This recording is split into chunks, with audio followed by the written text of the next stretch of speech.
राजस्व मंत्री रामलाल जाट ने कहा कि चुनाव आचार संहिता से नए जिलों में बैठेंगे कलेक्टर। एसपी कहा कि नए जिले बजट नोटिफिकेशन के 15 दिन के अंदर सारी चीजें कंप्लीट कर दी जाएंगी। ये बड़ी खबर राजधानी जयपुर से आपको बता रहे हैं। आपको बता दें, प्रदेश के सीएम गहलोत ने 17 मार्च 2023 को प्रदेशवासियों को 19 नए जिलों की सौगात दी थी, जिसे उनके मास्टर स्ट्रोक के तौर पर देखा जा रहा था। सीएम की घोषणा के बाद राजस्व विभाग भी तैयारी में जुट गया है। वहीं दूसरी तरफ नए जिलों के लिए बनी रामलुभाया कमेटी की रिपोर्ट अब तक राजस्व विभाग को नहीं मिली है।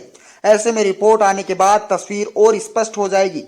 अधिसूचना की देरी पर राजस्व मंत्री रामलाल जाट ने कहा कि प्रदेश में पहली बार एक साथ इतने जिले बने हैं। उन्होंने कहा कि नए जिले बनाने की एक निश्चित प्रक्रिया होती है, उसमें कुछ समय तो लगता ही है। उन्होंने कहा है कि जब राजस्थान की जनसंख्या 1.5 करोड़ थी तब 26 जिले थे और आज 8 करोड़ है तब भी 33 जिले हैं। इसलिए 19 नए जिले बनाकर इस गैप को कुछ हद तक मिटाने का प्रयास किया गया है।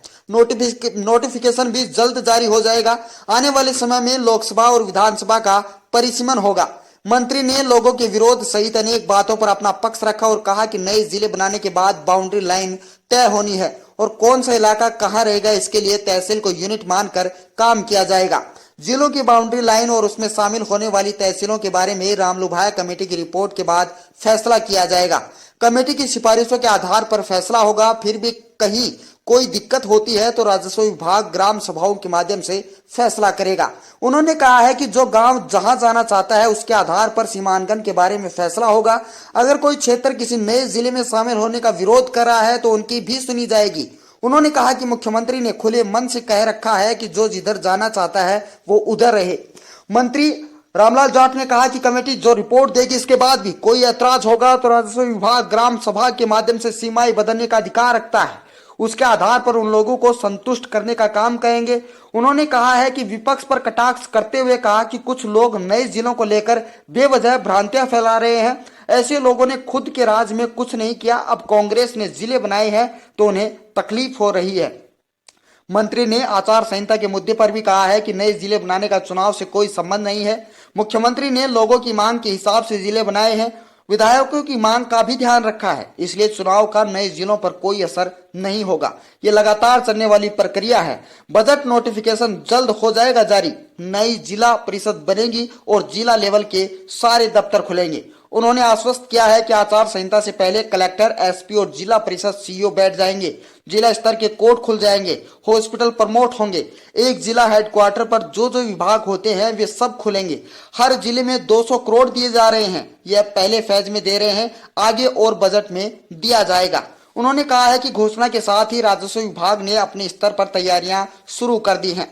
कलेक्टरों को अधिकार दे दिए गए हैं कि वे नए जिलों के लिए तुरंत जो जमीन चाहिए वो अलॉटमेंट करें। अलग अलग विभागों के दफ्तर बनाने के लिए जमीन अलॉट करना पहला काम है। मंत्री ने बताया कि कलेक्टर जमीन चिन्हित करके अलॉटमेंट कर रहे हैं। सबसे ज्यादा समय ही जमीन अलॉट करने में लगता है। मुख्यमंत्री ने जैसे ही नए जिलों की घोषणा की, राजस्व विभाग ने काम शुरू कर दिया था। जिलों में सिविल लाइन बनेंगे और उनके लिए जमीनें अलॉट हो रही हैं।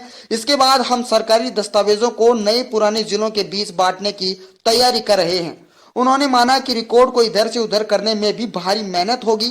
सरकारी रिकॉर्ड डिवाइड करना पड़ेगा। जिलों की सीमांकन होना मोटे तौर पर सारी तैयारियां हैं। जाट ने कहा कि नए जिलों के बजट नोटिफिकेशन के 15 दिन के अंदर सारी चीजें कंप्लीट कर दी जाएंगी। Bureau report. परिसीमन की बात, हमारी रामलुभाया कमेटी जो मुख्यमंत्री जी ने अपॉइंट की है वो सारा लोगों से मांग के अपने प्रस्ताव और उसके आधार पर जारी करी। फिर भी कहीं कोई दिक्कत होती है तो राजस्व विभाग ग्राम सभा के माध्यम से जो ग्राम जिधर जाना चाहते हैं उसके आधार पर हम उस सीमा में उनको भेजने और निकालने का काम करते हैं। ऐसी चीजें कहीं भी आएगी तो मैं राजस्थान की जनता को आह्वान करूंगा, मुख्यमंत्री जी ने खुले मन से कह रखा जो जिधर रहना चाहे उधर रहें।